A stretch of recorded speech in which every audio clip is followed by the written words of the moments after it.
Good morning, everyone. Nice to see so many people here despite the weather conditions. And it's also good to see so many people here from last time as well when I presented some information on social media and e-participation. I can just find the slides. Here we go.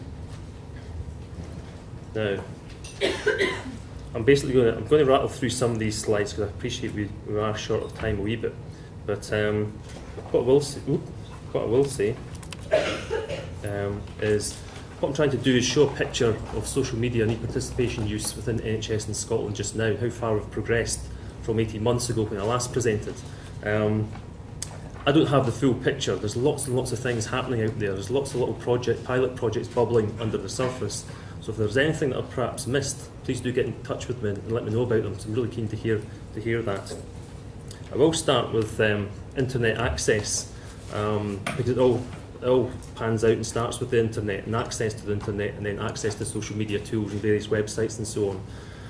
Now across the UK and across in Scotland, vast majority of people have access to the internet, 85% of people across the UK, just a smidgen smaller than that in Scotland. And these figures are for Q3 of 2012 from the Office of National Statistics. They undertake a quarterly survey. They do that every 3 months, and it's a survey of about 100,000 people across the UK. Very strong statistical base. One thing to say is that in fact across the UK that varies from about 86% in England to 77% in Northern Ireland. So Scotland's doing not too badly there. Actually, there's a lot of geographical sort of differences on the amount of people accessing the internet across Scotland.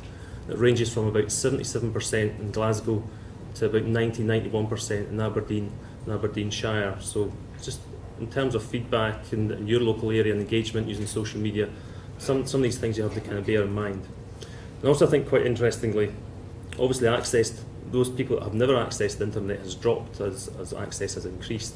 But half of the people that haven't accessed the internet have a disability. I think that's quite important to point out straight up. A third of people with a disability don't actually access the internet at all.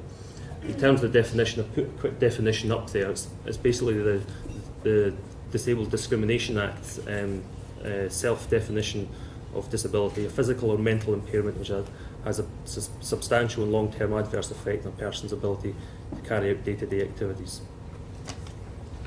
Generally though, access to the internet increases with income and with education, and it declines with age. And last time I actually put a similar slide up about access to the internet with age, and somebody from the audience I think actually made the observation that through time you should see the older populations getting more access to the internet, or more people using the internet as they get older. And this is actually the case. The kind of green band there is June 2011, and the darker blue band is September 2012, I think. So you can actually see that the younger age groups have all kind of, mainly all sort of the vast majority use the internet, declines with age, but it's actually increasing over time. So that's quite interesting, particularly with the older age groups. Basically my point I'm trying to make with these last couple of slides is that access to the internet does vary. It varies by geography, it varies by physical and mental disability, varies in a number of ways. And just when we are thinking about feedback using social media, and when we're trying to engage using social media, we do have to try and think of other traditional methods as well, the original traditional methods of feedback and engagement, as well as just social media usage. Now, that's access to the internet, access or use of social networking sites. These statistics kind of surprised me. They're about a year or so old, so things might have moved on a bit since then. But about half the population in Scotland access social networking sites. I think that's a bit low, but maybe that's just my own perception of where I am using social media. I'm not so sure what you think about that. And also, there's only just over a quarter of people actually access council and government websites. And I think we're including in that NHS websites as well. That to me feels very, very low. But again, that's perhaps just because I work in the public sector and I access these sites quite often. So again, it's quite interesting to look at the bigger picture, the national statistics, and compare that with your own experience as well. Michael mentioned the importance of peer-to-peer support, and there's certainly one thing that's certainly sprung up over the last year is peer-to-peer support, social media websites and engagement tools. There's a couple here. One's Health Unlocked, and the other's Patients Like Me. I'm just highlighting these to let you know that these things are where patients connect with each other and share stories, share conversations about their own experiences and their own conditions, and they actually gain knowledge from our peers. And Michael's already mentioned the importance of that. Let me just see where I am here.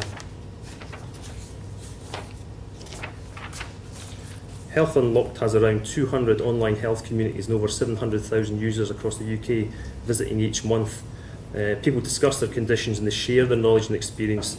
But it's actually not just patients, actually, interestingly, Michael, it's also clinicians and carers that are actually using that site too to gather information and knowledge on patients' conditions as well. Patients Like Me is a very similar website, sharing patient stories and experience on their conditions, treatments, their care plans, their symptoms, and interestingly as well, there's now discussions around medical research and clinical trials for particular conditions too.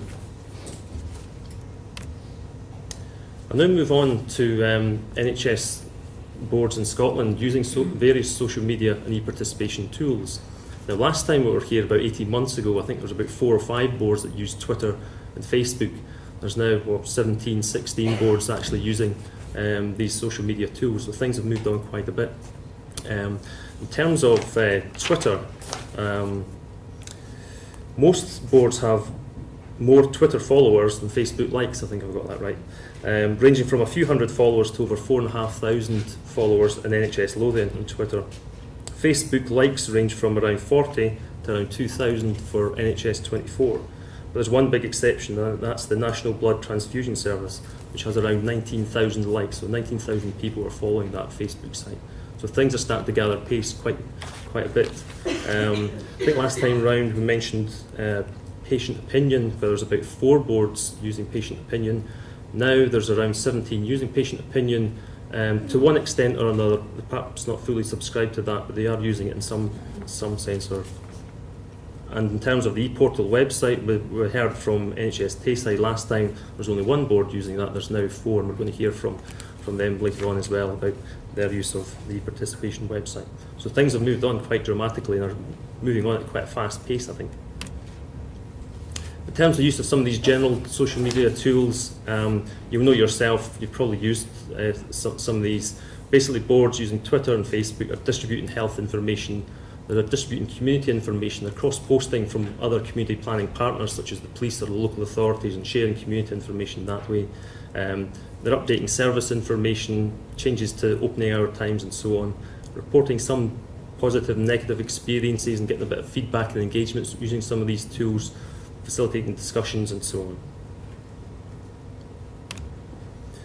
Now, the government's recently released its person-centred e-health strategy and delivery plan. This strategy is a sub-strategy to the e-health strategy that aims to deliver transformational change underpinned by the use of information technology.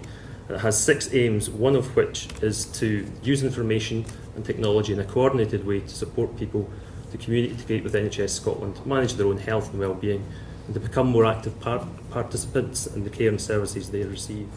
Now, I briefly read this document, I can assure you it's actually a lot more interesting than the front cover. It's not exactly a great design, but see, once you dig into that and you actually start reading it, there's some really fascinating case studies that are happening across Scotland at the moment that I certainly wasn't aware of, and I've been sort of researching some of this for a wee while now.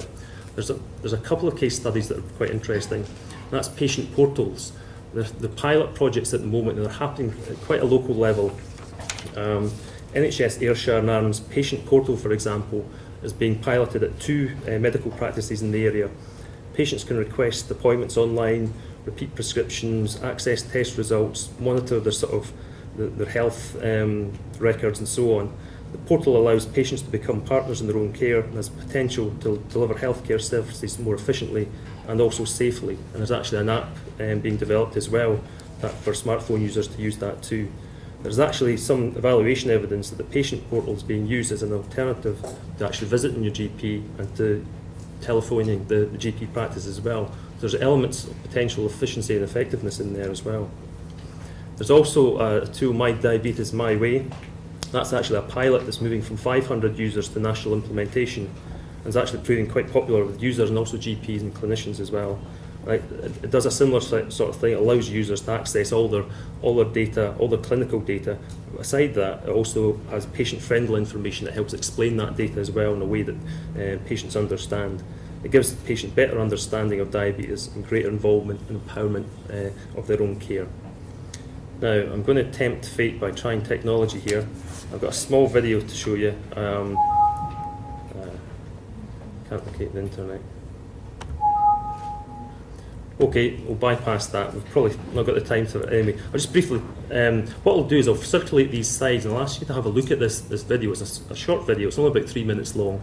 It's a recent sort of app, smartphone app that's been developed in conjunction with Birmingham Children's Hospital and the NHS local down south.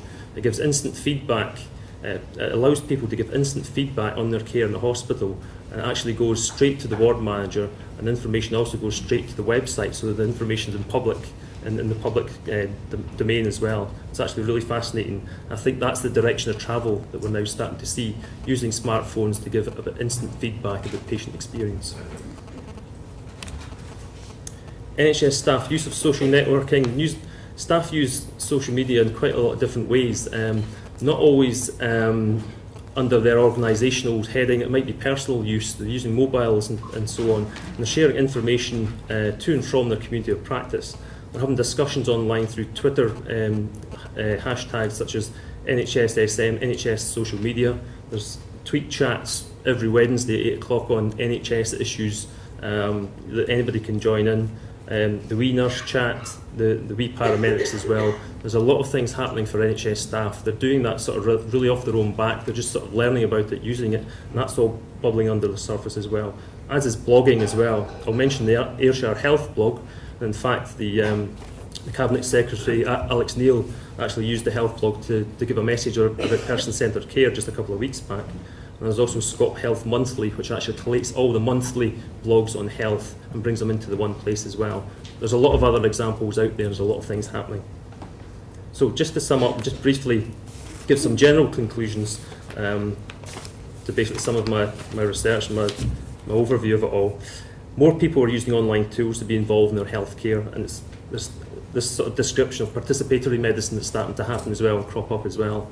There is, however, still the need for traditional methods, as the statistics at the start of my presentation show, which is one of the challenges I think this brings to boards as well, because it's actually an addition, it's an add-on to what they're already doing. So there's a problem with resources and perhaps capacity in some boards to actually develop this further. However, having said that, if it is developed, there is the potential to improve efficiency and effectiveness, as we've seen from some of the pilot projects and the patient portals as well. And there are encouraging developments in the use of e-participation, although boards are using different methods, so there is sort of variation in that. It'll be interesting to see how it all comes together, perhaps in another year or two's time as well. Thanks for listening to me.